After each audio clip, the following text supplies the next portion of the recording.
உலகத்திலே 2வது நீளமான பீச்னு பேர் எடுத்த நம்ம மெரினா பீச்சை நம்ம மாநகராட்சி எப்படி மெயின்டைன் பண்றாங்கன்னு பாருங்க. அரை பேருக்கு சொல்ல வேண்டியதானக்கா, ஒரு ஃபெஸ்டிவல் இன்னைக்கு எல்லாரும் வருவாங்க, ஜென்ஸ் தான் எங்க போவாங்க, இப்ப லேடிஸ் ஃபுல் ஆயிடுச்சு, அவங்க எங்க போவாங்கக்கா? மெயின் இது என்ட்ரன்ஸ் வரைக்கும் பாத்ரூம் வந்து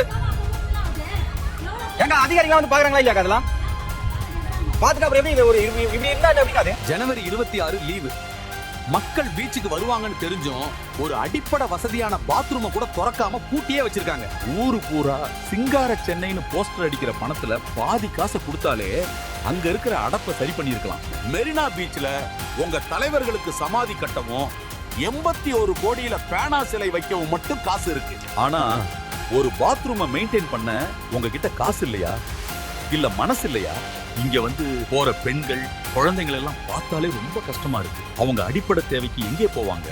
இதுதான் நீங்க சொல்ற சிங்கார சென்னையோட அடையாளமா? இதுதான் உங்க நிர்வாக லட்சணமா? நக்கல்யா அவனுக்கு.